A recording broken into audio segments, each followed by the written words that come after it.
किंतु जब फसल बो तब भी वो भी तैयार हो जाता है, उसको बोया नहीं गया है, उसका बीज डाला नहीं गया है, खरपतवार तैयार हो जाता है। ऐसे हम आप सब के अंदर ये हिरण्याक्ष और हिरण्यकश्यप हैं, सावधान रहना कहीं बढ़ न जाए। हिरण्याक्ष माने क्या होता है, इसको शब्द का अर्थ समझो पहले। हिरण्य माने होता है सोना, हिरण्य माने सोना, अक्ष माने आंखें, जिनकी दृष्टि केवल पैसे पर लगी रहती है वो हिरण्याक्ष है। लोभ की वृत्ति, यदि हमारे हृदय में लोभ आ गया है, आपसे हमारी प्रार्थना है इसको ध्यान रखिएगा, तो आज नहीं तो कल तुम्हें असुर बनाकर छोड़ेगा। ये लोभ की वृत्ति होती ही ऐसी है। इसलिए असुर बनने से बचना है तो लोभ पर अनुशासन रखो। और हिरण्यकश्यप माने हैं लोभ की वृत्ति, अरे भोग की वृत्ति, और हिरण्याक्ष माने हैं लोभ की वृत्ति। कश्यप माने होता है शय्या विश्राम स्थलेवा, जिसको महाराज ज्यादा सुख सुविधा चाहिए।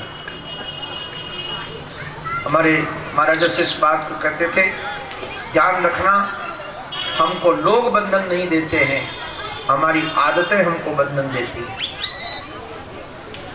यदि हमको बहुत कोमल सैया में सोने की आदत पड़ गई, तो यदि कोमल सैया नहीं मिलेगी तो नींद नहीं आएगी। हम गुलाम हो गए सैया के। अगर हमको एसी में सोने की आदत पड़ गई तो बिना एसी की नींद नहीं आएगी। हम गुलाम हो गए एसी के। ये सुविधाएं हमको बांधती हैं। अगर आपको राष्ट्र की सेवा करना है, समाज की सेवा करना है, अपना कल्याण करना है, तो भोग की सामग्रियों से बंधो मत, इनके आदत पे मत बंधो। मैं अगर महीने में 20 दिन बिस्तर में सोता हूं तो 10 दिन जमीन में सोता हूं। क्यों सोता हूं? कि अगर बिस्तर न मिले तो कहीं ऐसा ना हो कि नींद आना बंद हो जाए। हमारा सेवक कई बार परेशान होता है, मैं अगर चाय पीता हूं तो कोई 2 महीने पीऊं फिर छोड़ दूं, नहीं छूंगा। वो कहते क्यों? महाराज जी लाइन ने कहा नहीं लाना है, रोटी के अलावा कोई आदत नहीं होनी चाहिए। हम देखते हैं महाराज जो लोगों को चाय नहीं मिलती, नर्मदा के परिक्रमा में निकले थे, चाय से इतने बंधे लोग होते थे, अगर महाराज थोड़ा लेट हो जाए, 6 बज जाए यात्रा में, तो गाड़ी वाले बूढ़े चिल्लाने लगते थे, महाराज चाय पिलाओ नहीं, सर दर्द कर रहा है, चाय पिलाओ नहीं तो मैं मर जाऊंगा। हमने कहा हे भगवान, ये चाय के गुलामों को कहाँ ले जाया जाए? ये गुलाम हमको कोई दूसरा नहीं बनाता है, गुलाम हमको हमारी सुविधाएं बनाती है। सुविधा भोगी मत बनो। गुलाम हमें कोई और नहीं बनाता, हम प्रशंसा भोगी बन जाते हैं तो हम गुलाम बन जाते हैं। और हिरण्यकश्यप इसी का नाम है। हिरण्याक्ष और हिरण्यकश्यप ने सब जगह राज्य कर लिया। भगवान ने यहाँ 12 बनकर हिरण्याक्ष का उद्धार किया है। बाद में मनु जी महाराज को जब पृथ्वी मिली तो हमारे श्री मनु जी महाराज ने 5 संतानें उत्पन्न की। 3 बेटियां हैं, आकुति, देवहूति और प्रसूति। 2 बेटे हैं, एक का नाम है प्रियव्रत, एक का नाम उत्तानपाद है। उनकी देवहूति बेटी का ब्याह महात्मा करदम के साथ हुआ। देखो, देवहूति माने होता परमात्मा को आहूत करने वाली, और करदम नाम है, कर माने हाथ, दम माने इंद्रिय संयम, जिसकी इंद्रियां बस में है। ध्यान रखना, जिसकी इंद्रियां बस में है उसके यहाँ भगवान आएंगे, और जो इंद्रियों के बस में है उसके यहाँ हैवान आएंगे। अब भगवान को बुलाना है या हैवान को? देखो, दिति की इंद्रियां उसके बस में नहीं थी तो दैत्य आ गए, और जिनकी इंद्रियां बस में होती हैं, तो हमारे करदम जी महाराज का ब्याह देवहूति के साथ हुआ। किंतु वाली व देवहूति का चरित्र इतना दिव्य है भागवत में। देवहूति को साध्वी शब्द से संबोधित किया है। लोग समझते होंगे कि लाल कपड़ा पहनने वाला साधु साध्वी, किंतु भागवत में कहीं वर्णन नहीं कि लाल कपड़ा पहने तो साधु है या साध्वी है। ध्यान रखना, जिसमें सज्जनता के गुण हैं, अगर वह पुरुष है तो साधु है, और यदि स्त्री है तो साध्वी है। गुण हैं अपने कुछ, देवहूति के गुण इतने दिव्य हैं। राजा धीराज श्री मनु जी महाराज की लाडली और ब्याही गई एक ऐसे व्यक्ति के साथ जिसके पास, मैं तो एक बात कहूं, आजकल लोग इसको नहीं समझते हैं, मैं करदम को एक रिसर्च करता मानता हूं। करदम एक विमान के रिसर्च में लगे थे, ऐसे विमान के, और आपको बताएं, आप लोग इसको नहीं समझ सकोगे, मैं वैज्ञानिकों से मिलता हूं, वैज्ञानिक व्यक्ति भी एक प्रकार से समाज के लिए पागल होते हैं। पागल वही हो जाता है जिसको अपने लक्ष्य पर दीवानगी होती है। हमारा एक बच्चा है, रिसर्च पे है, उसकी पत्नी रोती रहती है, कई रात तक आए ही नहीं और कहीं नहीं जाता, वो खोज में लगा हुआ है, जब तक लक्ष्य तक न पहुंच जाए तो उसको चैन नहीं है। मैं तो कहता हूं ऋषियों को महाराज सचमुच में ब्याह करने लायक नहीं है, क्योंकि वो खोज में लगे हुए हैं, उनका लक्ष्य पत्नी नहीं है, परिवार नहीं है, खोज है।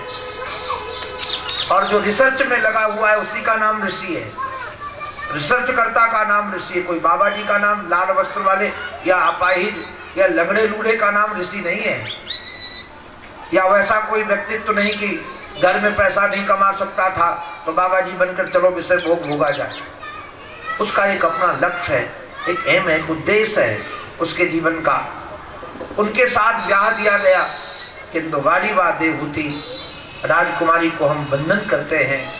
इस लाडली ने अपने पति के किसी भी कार्य में हस्तक्षेप नहीं किया। उनको लगता था कि उनका कार्य हमारा कार्य है, अगर वो कार्य पर पहुंच जाएंगे तो लक्ष्य तक हम पहुंच जाएंगे। बहुत वर्षों के बाद सेवा कर करके उस देवी का शरीर जर्जर हो गया था, किंतु नारायण जब ऋषि ने तो पूछा कि तुम्हें क्या चाहिए, उसने कहा बर से क्या बर मांगे, आप ही बर हो। बाद में जब कहा तो कहा दीनस तदीस भवनम सदिशम विचक्ष। उन्होंने वो संकल्प किया जिससे कामक विमान हुआ। आप कामक विमान की कभी संरचना पढ़िएगा भागवत में, तृतीय स्कंद में, आश्चर्यचकित रह जाओगे। आज अभी ऐसे विमानों का रिसर्च हुआ नहीं है, ऐसा अद्भुत विमान है, न डीजल न पेट्रोल न पायलट, और उसमें सब ऋतुएं रहती है। उसमें वर्षा ऋतु आती है, उसमें शरद ऋतु आती है, उसमें ग्रीष्म ऋतु आती है। ऐसी डिजाइन की गई है, आश्चर्य की बात बताऊं, उस डिजाइनर को भी धन्यवाद है। ऐसी डिजाइन की गई है कि उस विमान में जो पक्षी बने हैं है नकली किंतु लगते असली है। तो कई बार आकाश में उड़ने वाले पक्षियों को लगता है हमारा कोई सजाती बैठा है, तो आकर के उनके साथ लड़ते भी हैं, उनको प्यार भी करते हैं। दिव्य विमान है ये, पति पत्नी दोनों उसमें आरूढ़ होकर कभी सुर सदन, कभी नंदन बन, कभी वैश्रम्भक बन। एक निवेदन और करता चलूं, आप लोग ध्यान रखिएगा, पत्नी कोई नौकरानी नहीं है, और जो पत्नी हमारे सनातन धर्म की दृष्टि से और कोई भोग्या नहीं कि दिन रात भोगने की वस्तु है, और कोई पशु तत्व तो नहीं है, वह साक्षात पृथ्वी है, साक्षात लक्ष्मी है, और उससे उत्पन्न करना है हमको उत्तम संतान। जैसे हमारे कृषक अगर उत्तम बीज बोना चाहते हैं तो पहले भूमि को तैयार करते हो कि नहीं करते? भूमि की तैयार किए बगैर बीज डाल देते हो? भूमि को तैयार करते हो कि वह अच्छा बीज दे सके। अच्छा बीज बोने के बाद भी उसका ध्यान रखते हो, समय समय पर पानी देते हो, हर ढंग से ध्यान रखते हो। स्त्री वह है जो योग्य संतान को जन्म देती है, तो जब तक स्वयं स्त्री संतुष्ट नहीं होगी तो संतुष्ट संतान नहीं दे सके। अगर तुम्हारे स्वभाव से, परिवार के स्वभावों से, मैं कई बार माताओं को कहता हूं कि अगर बहू गर्भवती हो, आप सबसे चरणों में हमारी प्रार्थना है, आप भले उससे दुश्मनी मानती हो किंतु उस समय उसको इतना प्यार दो, इतना प्यार दो, क्योंकि आप उसको प्यार दोगी तो निश्चित रूप से उसके गर्भ को प्यार मिलेगा और उससे जो बालक उत्पन्न होगा वो तुमको प्यार देने वाला होगा। और अगर तुमने उसको प्यार नहीं दिया तो उससे उत्पन्न होने वाली संतान से तुम प्यार की आशा मत रखना। अगर तुमने बहू को सताया है उससे होने वाली संतान तुमको सताएगी ही सताएगी। हमने देखा है गर्भावस्था में माताओं के चित्त में जिससे प्रेम होता है बच्चे उससे प्रेम करते हैं, और जिससे उनको घृणा होती है उससे बच्चे घृणा करते हैं। उनकी घृणा बोलती है कि इसने गर्भावस्था में किससे घृणा की है। मैं बच्चों की रहनी को देखकर बता सकता हूं कि इस माँ के हृदय में चिंतन धारा क्या बह रही थी। इसलिए हमारे यहाँ की परंपरा है कि स्त्री परम संतुष्ट होनी चाहिए। उसको कभी सुर सदन, कभी नंदनवन, कभी वैशंबक बन घुमाया, और जब वह संतुष्ट हो गई उसको महाराज 9 बेटियां उत्पन्न हुई। वो सारी 9 भक्ति हैं, और बाद में साक्षात भगवान कपिल उनके उदर से उत्पन्न हुए हैं। अरे नारायण, जो स्त्री आनंद में नहीं भरी होगी वो स्त्री आनंद रूपी परमात्मा का अवतार कैसे करेगी। ध्यान रखना, जब तुम स्वयं आनंद में होगे तब दूसरों को आनंद दे पाओगे।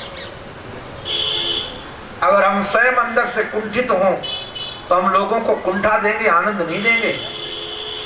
हमारे हृदय में जब आनंद लहराता है वही मुस्कान बनकर प्रकट होता है, वही हंसी बनकर प्रकट होता है, वही विनोद बनकर प्रकट होता है, वही सौहार्द बनकर प्रकट होता है, वही प्यार बनकर प्रकट होता है, वही अनुराग बनकर प्रकट होता है, वही दया बनकर प्रकट होता है, वही करुणा बनकर प्रकट होता है। ये सब आनंद के अभिव्यक्ति के अलग अलग नाम हैं। चाहे उसका नाम करुणा कहो, चाहे उसका नाम दया कहो, चाहे उसका नाम स्नेह कहो, चाहे उसका नाम प्रेम कहो, चाहे उसका नाम प्यार कहो। हमारे लहराते हुए आनंद की कुछ तरंगें हैं। बहुत आनंद में थी माँ देवहूति, इसलिए आनंद स्वरूप, ज्ञान स्वरूप, प्रेम स्वरूप, दया स्वरूप श्री कपिल भगवान का अवतार हुआ है। बोलो कपिल भगवान की जय। बाद में पिताजी को भी संदेश दिया, माँ को सांख्य शास्त्र का उपदेश देकर उनको वैराग्यशालिनी बनाया है। बाद में इन्हीं के वंश में श्री ध्रुव जी महाराज का जन्म है, जिन्होंने 5 वर्ष की अवस्था में परमात्मा को प्राप्त किया। इन्हीं वंश के विस्तार में बाद में प्राचीन वरही की कथा है मनु जी के वंश में। बाद में दूसरे बेटे की परंपरा में हमारे श्री ऋषभदेव है, जिनसे जैन परंपरा का प्रादुर्भाव हुआ। ऋषभदेव जी महाराज के ही सुपुत्र हुए, जिनका नाम था भरत। पहले इस देश का नाम था अजनाब खंड। जिस समय से भरत जी महाराज राजा हुए इसका नाम भारतवर्ष पड़ा। भरत जी महाराज एक हिरण के बच्चे से अनुराग होने के कारण दूसरे जन्म में हिरण बन गए, और बाद में हिरण बनने के बाद भी गोद रखा उन्होंने, तो वही श्री भरत जी महाराज जड़ भरत बने और रघुगण को उपदेश दे करके उनको भी उद्धार किया है। भूगोल खगोल का वर्णन है, नरकों का वर्णन है, उससे बचने के लिए भगवान नाम की महिमा है, जिसमें अजामिल चरित्र है। तो भाव कुभाव अनक आल सहु, नाम जपत मंगल दिस सहु। आओ हम सब मिल करके 5 मिनट के लिए भगवान नाम संकीर्तन करेंगे। शेष चर्चा कल होगी। कल की कथा बहुत रसीली है। भगवान नाम महिमा, व्रत चतुष्टयी की चर्चा, प्रहलाद जी महाराज की चर्चा, समुद्र मंथन की चर्चा, बावन भगवान का चरित्र, कल राघव का भी चरित्र संक्षिप्त में सुनने को मिलेगा। और कल हमारे लाला का भी अवतार होगा, श्री कृष्ण अवतार। इस समय हम बधाई का आनंद लेंगे। कल आप सब जरूर उसमें शामिल हो जाइएगा। अभी हम सब मिलकर के 5 मिनट के लिए भगवान को पुकारते हैं और उसके बाद निरार्जन करके सब प्रस्थान कीजिएगा। अभी हम सब मिलकर के भगवान नाम संकीर्तन करें। हरे राम राम राम हरे हरे हरे कृष्ण कृष्ण कृष्ण हरे हरे हरे राम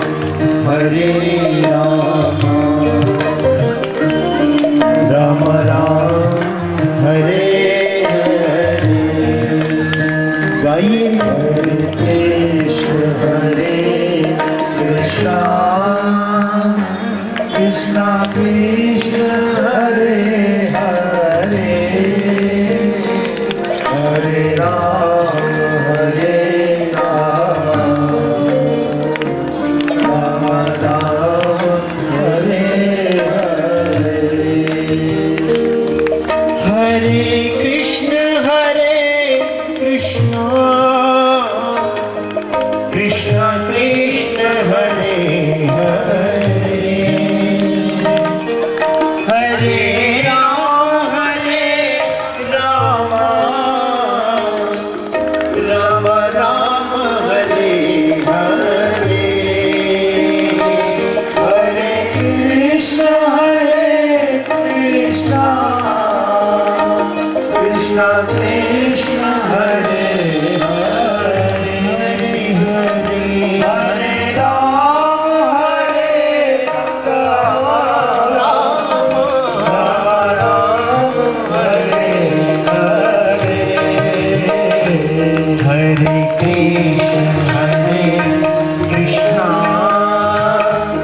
कृष्ण कृष्ण हरे हरे, हरे राम राम राम हरे हरे।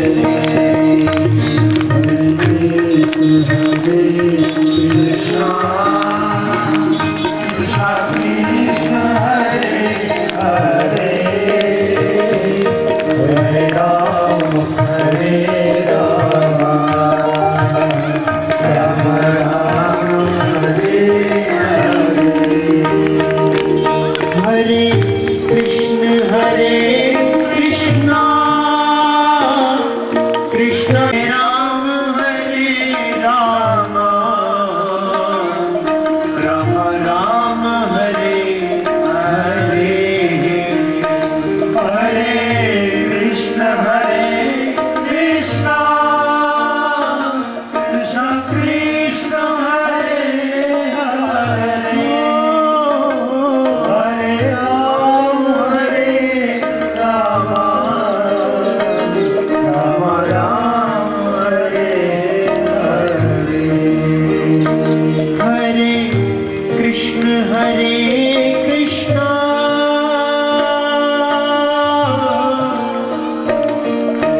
कृष्ण कृष्ण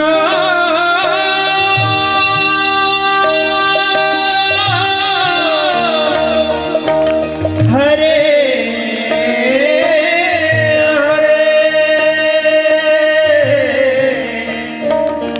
हरे राम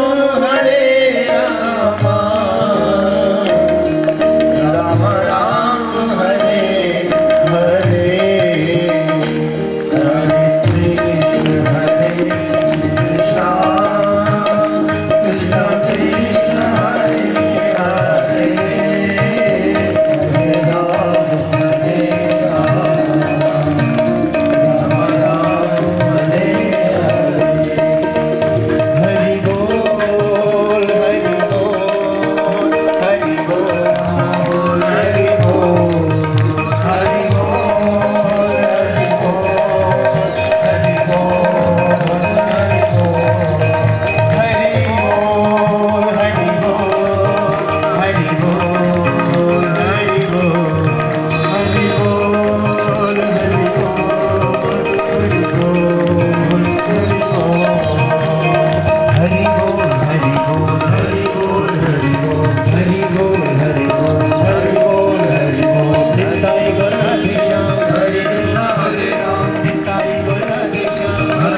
सर्वगण कुंजवस्तये आत्मा शनि पतजा शनि पशु शनि लोक शनि भय शनि अग्नि प्रजाम बाहुलाम मे कारोतवान हम पयोरे तो अशमा सुदत्त